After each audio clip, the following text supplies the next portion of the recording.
안녕하세요. 오늘도 사연살롱을 찾아주셔서 감사합니다. 저는 50대 후반의 여성이에요. 딸 하나, 아들 하나를 뒀고 제 직업도 갖고 있어요. 저는 일찍 결혼해서 일찍 첫 딸을 낳았어요. 사실 딸아이를 결혼 전에 가졌거든요. 아이가 생기고 나니 걱정은 됐지만 낳아야 한다는 의무감이 컸어요. 그래서 생각보다 더 빨리 결혼을 하게 된 거죠. 남편은 대학원생이었고 저는 대학을 갓 졸업했었어요. 저희 두 사람은 대학 연합 모임에서 만났어요. 시어머니는 몇 년 전 돌아가신 시아버지한테 받은 땅을 많이 갖고 있었고 부동산 투자로도 돈을 많이 번 사람이었어요. 제가 정식으로 인사하러 갔을 때 시어머니는 니네 친정이 사업하지 않았으면 난 이 결혼 절대 허락 안 했다. 그러니까 앞으로는 니네 친정이 우리 진성이 먹여 살려야 한다. 라며 너무 당당하게 요구하니 저도 모르게 오히려 기가 죽었어요. 또 제가 젊었을 때만 해도 혼전 임신을 하면 남자보다는 여자가 더 눈총을 받았거든요. 그래서 저도 남들 눈치를 많이 봤던 것 같아요. 친정엄마는 주변에서 알까봐 말조심을 많이 하셨지만 그래도 집에서는 저한테 따뜻하게 해주셨어요. 네가 아이를 낳겠다고 결심했으니까 엄마는 네 뜻 따라갈게. 결혼해서 아이 낳고 잘 살면 니네 시어머니도 뭐라고 못할 거야. 엄마, 내 편이 되어줘서 정말 고마워. 엄마 생각해서라도 잘 살게. 그렇게 저희는 결혼을 했고 신혼생활을 시작했어요. 그런데 시어머니는 정말 돈을 한 푼도 안 보내더라고요. 결혼 전 저한테 했던 말이 빈말이 아니었던 거죠. 남편은 공부하느라 아직 경제적 능력이 없었고 저도 임신을 해서 어디 취직하기가 쉽지 않았어요. 결국 저와 남편의 생활은 친정에서 책임지게 되었어요. 몇 달 동안이나 시댁에서 남편 학비조차 보내지 않고 친정에서만 저희에게 돈을 보내자 저는 화가 나더라고요. 어머니 진짜 당신 학비도 우리 집에서 대라고 하는 건 아니지? 등록금은 낼 때 되면 보내주시는 거지? 당신 친정에서 다 해주기로 얘기됐잖아. 무슨 소리야. 나는 그런 얘기 한 적 없어. 우리 집 인사 왔을 때 다 된 얘긴데 이제 와서 딴소리라면 어떡해. 그건 어머니가 그냥 한 말이지 내가 그러겠다고 한 게 아니잖아. 저는 시어머니 말 그대로 우리 집에서 모두 해줄 거라고 믿는 남편이 어이없었죠. 그런데 얘기를 들으니 미국에 있는 아주버니도 형님 친정에서 다 돈을 대서 박사가 됐다고 하더라고요. 형이 의대 교수가 돼서 이제는 형 덕분에 사모님 소리 듣고 잘 먹고 잘 사니까 그 정도는 해주는 게 당연한 거 아니야? 내가 박사 따고 교수 되면 우리 엄마가 아니라 당신이 사모님 소리 듣잖아. 정말 이상한 논리였어요. 그런데 시댁과 남편이 너무 당당하게 나오니까 그게 맞는 건가 하는 생각도 들고 제가 잘못하는 것 같은 느낌이 들더라고요. 아이 때문에 결혼했다고는 하지만 이왕 결혼한 거 다른 말 안 나오게 잘 살자는 생각도 강했어요. 제가 사정을 얘기하니 친정엄마는 한숨을 쉬며 당장 돈이 없으면 아무것도 못하는 건 내 딸인데 줘야지 어쩌겠니. 그리고 이 서방도 얼른 공부를 마쳐야 가장고시를 할 테니 어쨌든 빨리 학위를 따는 쪽으로 생각해보자. 저는 정말 죄송하고 속이 상했어요. 남편이 나중에 직장을 갖게 되면 부모님한테 용돈도 많이 드리고 노후를 위해 통장이라도 만들어 드려야겠다고 생각했죠. 남편은 자기 학비가 친정에서 나온다는 걸 뻔히 알면서도 한 번도 고맙다는 말을 하지도 않았어요. 시어머니도 물론 한 번도 그런 말을 한 적이 없었죠. 오히려 시댁에 갈 때마다 저 들으라는 듯이 남편한테 니네가 나 죽고 땅이라도 물려받고 싶으면 지금 나한테 잘해. 부르면 제때제때 오고 나 살아있을 땐 내 돈 받을 생각하지 마라. 어차피 니들이 가져갈 거 아니냐. 라며 친정에서 생활비와 낭편 학비 받는 걸 불평이라도 할까봐 미리 입을 막더군요.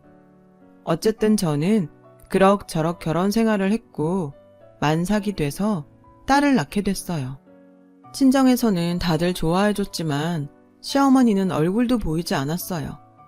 보다 못한 엄마가 남편한테 사돈은 얼마나 바쁘시길래 손녀딸이 태어났는데 아직까지 오지 않으시는 겐가? 벌써 내일 모레면 집에 가는데 제일 먼저 와보셔야 할 분이 사돈 아닌가? 그러자 시어머니가 다음날 저를 보러 와서는 우리 집 대 이어줄 남자애도 아니고 걔 집에 나으려고 기어이 우리 진성이랑 결혼한 거냐? 딸 낳아놓고 누워서 시어머니한테 울어아가라. 아주 유세를 떠는구나. 애 낳았다고 나한테 뭐 받을 생각하지 말고 알아서 잘 키워라. 마침 엄마가 자리에 없었으니 망정이지 시어머니가 하는 말을 들었으면 아마 쓰러지셨을 거예요. 저는 아직 기운도 없고 배도 아파서 제대로 대답도 못했고 시어머니는 아기를 보자는 말도 없이 그냥 가버리셨죠. 남편이 뭐라고 했는지 모르겠지만 이럴 거면 괜히 말을 꺼냈다 싶었어요. 딸을 낳고도 저희 집 생활은 거의 친정에서 책임져 주다시피 했어요. 심지어 딸의 돌잔치를 하는데도 시어머니는 선물 하나 보내지를 않더군요. 친정 부모님은 그동안 시댁에서 하는 걸 보고 다 포기하신 건지 시댁에서 누가 왔는지 뭘 보냈는지 묻지도 않으셨어요. 저는 아이 돌이 지나고 뭐라도 해야겠다고 생각해서 일자리를 알아봤어요. 친정에서는 늘 말없이 돈을 보내줬지만 더는 미안해서 받기만 할 수 없었어요. 다행히 제가 디자인학과를 나온 걸 인정받아 패션 회사에 취직이 됐어요. 남편은 저보다 늦게 학교를 갈 때가 많아서 제가 출근할 때 같이 아침을 먹고 아이를 챙기다가 제가 집에 오면 학교 도서관을 가거나 방에서 밤 늦게까지 공부를 했어요. 그렇게 몇 달을 지냈는데 시어머니가 주말도 아닌데 갑자기 집에 오라고 부르셨어요. 시아버지 제사도 아니고 기념일도 아닌데 평일에 부르는 게 영 마음이 찝찝했지만 퇴근하자마자 시댁에 갔죠. 그랬더니 시어머니는 현관에 올라오지도 못하게 하고 저한테 찬물을 끼얹었어요. 너는 내 아들을 애나 보는 식모 만들려고 작정했냐? 왜? 니네 친정에서 이제 돈 못 준다고 하니? 그래서 네가 돈 벌면서 내 아들 찬밥 신세 만든 거니? 어머니, 그게 아니에요. 저희 부모님 그런 말씀 안 하셨어요. 제가 계속 돈 받기 죄송해서 회사에 취직한 거예요. 그리고 자기 아이 돌보는 게 식모라뇨. 그런 말씀 마세요. 저도 일한다고 그 사람한테 소홀히 한 적 없어요. 진성이가 애를 보게 만든 것부터가 소홀한 거야. 친정에서 돈 안 준다고 한 거 아니면 당장 회사 그만둬라. 여자가 돈 좀 번다고 지 남편 우습게 알고 돌아다니기 시작하면 그 집안 콩가루 되는 거 순식간이야. 막말로 돈이 없으면 맹물 끓여서 된장 멀겋게 풀어서 먹으면 될 일이지. 니네 수준에 맞게 살아. 쓸데없이 밖으로 놔둘 생각하지 말고. 너 나중에 내 땅 손바닥만큼이라도 받고 싶으면 내 말대로 해. 저는 너무 충격을 받아서 물을 닦지도 못한 채 덜덜 떨며 집으로 왔어요. 아이는 혼자 거실에서 울고 있었고 남편은 방에서 세상 모르고 자더군요. 남편을 깨우니 제가 왜 젖었는지 묻지도 않고 늦었다며 짜증을 냈어요. 저는 아이를 안고 달래면서 숨죽여 울었어요. 그때는 정말 어떻게 하면 좋을지 모르겠더라고요. 저는 결국 회사를 그만두고 엄마에게 사정을 얘기했어요. 회사 다니면서 집안일 한다는 게 어디 쉽겠니? 그러니 결혼하면 회사를 관두는데 너는 거꾸로 했으니 힘들었겠지. 아버지는 뭐라고 안 하실 테니까 걱정하지 마. 엄마, 미안하고 고마워. 내가 다민이 아빠 박사만 따면 다시 일할게. 그렇게 저희 집은 다시 친정의 도움을 받으며 지냈고 3년이 더 지나서야 남편은 박사 학위를 받게 됐어요. 그리고 얼마 안 돼서 연구소에 들어가게 됐죠. 저는 이제 됐다 싶어서 한숨 돌렸어요. 더는 친정에 손을 벌리지 않아도 되니까요. 그때 친정아빠 사업이 좀 어려워서 저희한테 돈 보내는 게 힘들다는 걸 저도 알고 있었기 때문에 더더욱 잘 됐다고 생각했죠. 친정 부모님은 그런 얘기는 안 하시고 잘 됐다며 축하해 주셨어요. 그리고 시댁의 남편과 갔는데 시어머니가 이러는 거였어요. 니네 친정에서는 진성이한테 뭐 해준다고 안 하니? 네? 뭘 해주다니요? 그게 무슨 말씀이세요? 그럼 사위가 번듯한 직장에 들어갔는데 아무것도 안 해주신다는 거냐?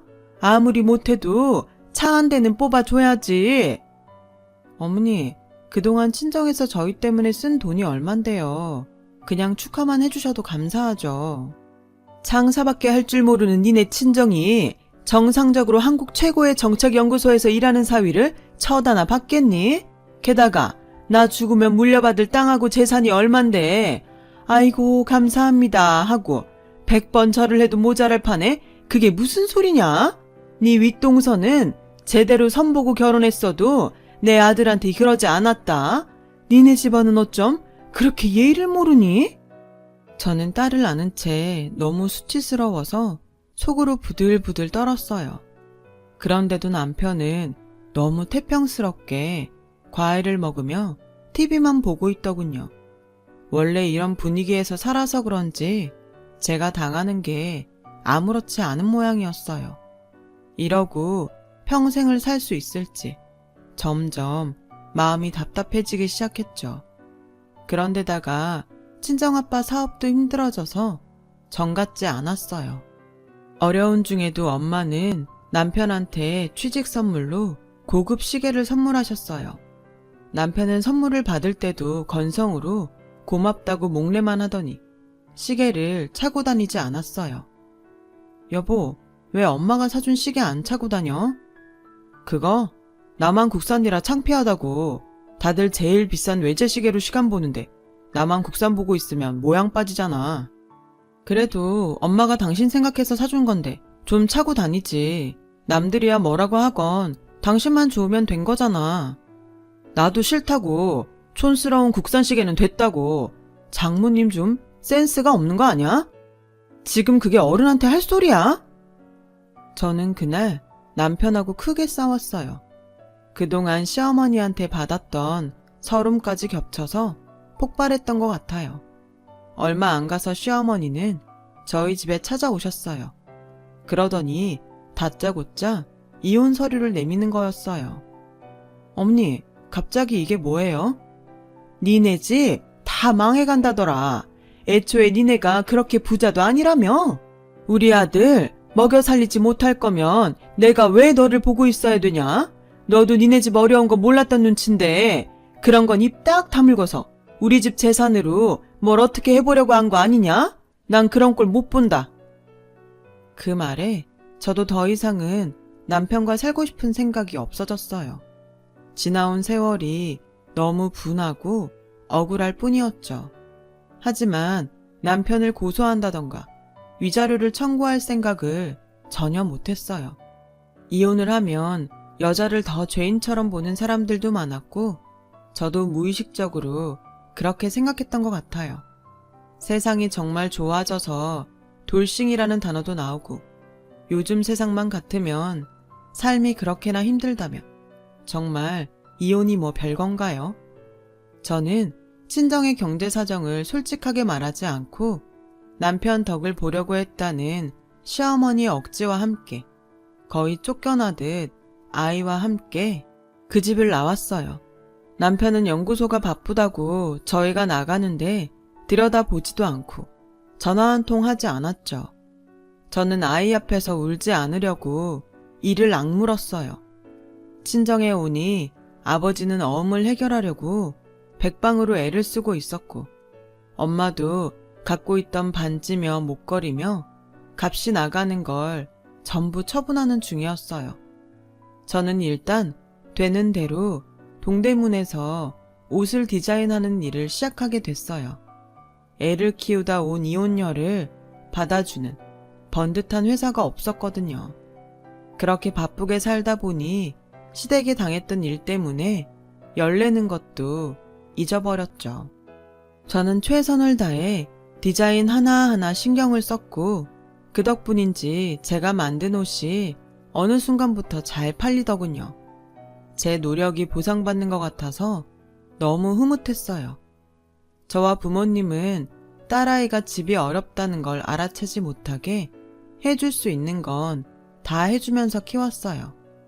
그렇게 몇 년이 지나자 저희 아버지의 노력을 좋게 본 투자자가 아빠 회사에 크게 투자를 하게 됐고 아버지 사업은 다시 자리를 잡았어요.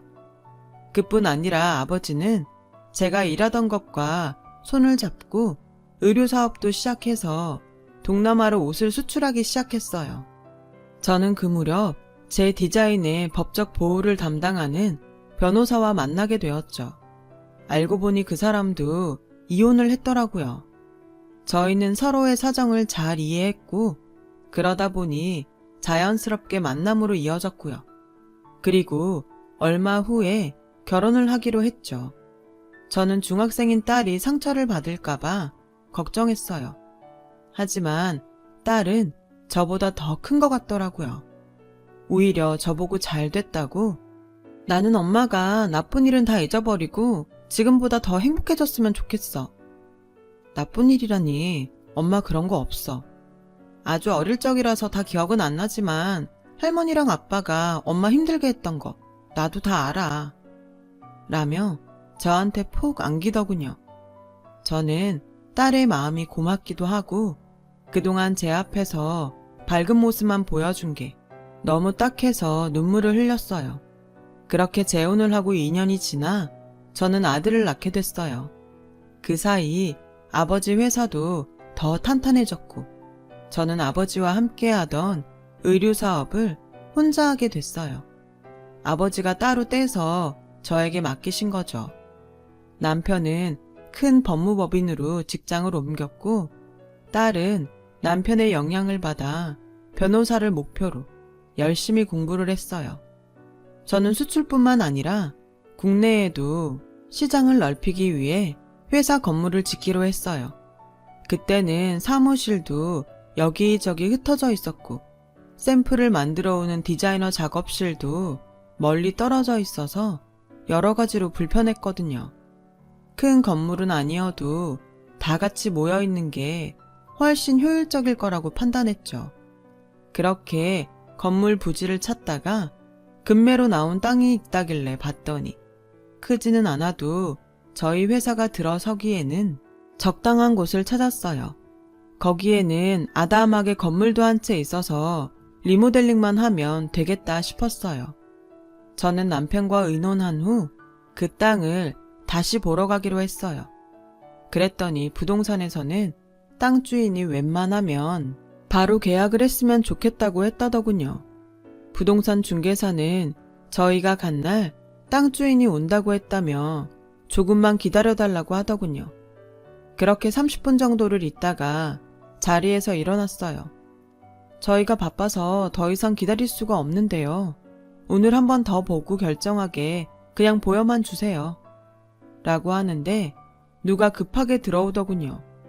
제가 늦은 거 아니죠? 라고 하는데 저는 깜짝 놀랐어요.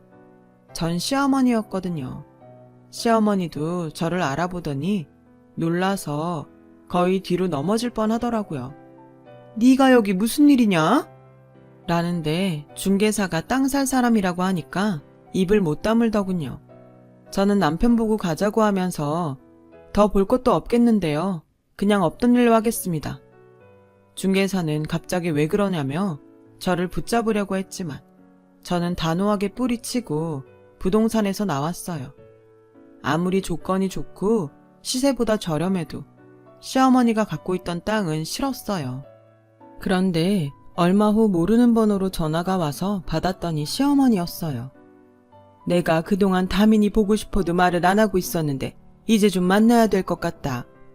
이제 와서 왜요? 전에는 아들이 아니라고 거들떠 보지도 않으셨잖아요.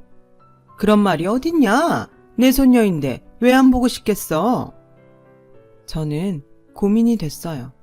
저한테는 원수보다 못한 사람이지만 딸한테는 친할머니였으니까요.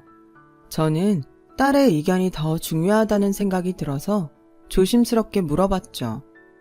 그렇게 날 보겠다고 하면 만나볼게. 별일 없을 거야. 라고 어른스럽게 말했지만 저는 걱정이 됐어요. 혹시라도 못된 말을 하면 어쩌나 싶어서 딸한테 시어머니가 보자고 했다는 말을 한 게 후회되는 마음도 생기더라고요. 저는 결국 친정 엄마에게 이 일을 털어놓았어요. 아니, 어떻게 그렇게 또 만날 수가 있니? 정말 세상 좁구나. 그래도 너무 걱정은 하지 마. 다민이 똑똑하잖아. 무슨 말을 들어도 당하고 있지만은 않을 거야. 그 여자도 설마 다민이가 자기 핏줄인데 심한 말을 하겠니? 라고 하셨지만 그래도 불안하더라고요. 그래서 딸한테 같이 가자고 했죠. 엄마, 할머니가 나만 보자고 했다며. 나 혼자 갔다 올게. 그래도 엄마가 같이 가야지. 어떻게 너만 내보내. 나 어린애 아니야. 괜찮아. 만나고서 전화할게. 라고 했지만 저는 몰래 따라가서 카페 구석에 앉아 있었어요. 조금 있으니 시어머니가 들어와 딸과 만나더군요. 시어머니는 딸의 등을 쓰다듬으며 음료수를 시켜 자리에 앉더니 본격적으로 본색을 드러냈어요. 너는 누가 뭐래도 우리 이씨 집안 핏줄이야. 니네 엄마랑 살아도 그 집안 식구 아니라고. 다민이 공부 잘한다며? 공부 잘해서 출세하고 그러면 네가 그동안 아빠한테 못한 거 다 갚으면서 살아야 된다. 아빠한테 잘해야지 네가 잘 되는 길이야. 그러니까 지금도 네가 아빠를 위해서 할 수 있는 일을 해야 돼. 저는 분노가 치밀었어요. 예전에 저한테 했던 말이랑 똑같은 말을 제 딸한테도 하고 있었으니까요. 너무 열받아서 쫓아가서 한마디 하려는데 딸아이가 저는 전화 잘하고 살게요. 아빠 인생은 아빠가 책임져야죠. 아빠도 그동안 제 인생 책임 안 졌잖아요. 아빠한테 그런 말이 어딨어? 아무리 그동안 아빠랑 안 살았어도 네 아빠야. 니네 엄마가 그렇게 교육시켰니? 네가 잘 되면 딸이 돼서 당연히 아빠를 챙겨야지. 안 그래? 라는 말에 제가 자리에서 일어나 막 쫓아나가는데 그건 말이 안 되죠. 라는 친정엄마 목소리가 들렸어요. 엄마는 언제 들어왔는지 딸 손을 꼭 잡고 옆에 서 계셨어요. 시어머니는 놀라서 엄마를 쳐다보다가 일어나더군요. 오늘 다민이만 나온 줄 알았는데 어떻게 오셨어요? 아무려면 제가 우리 귀한 손녀를 험한 사람 만나는데 혼자 내보내겠어요.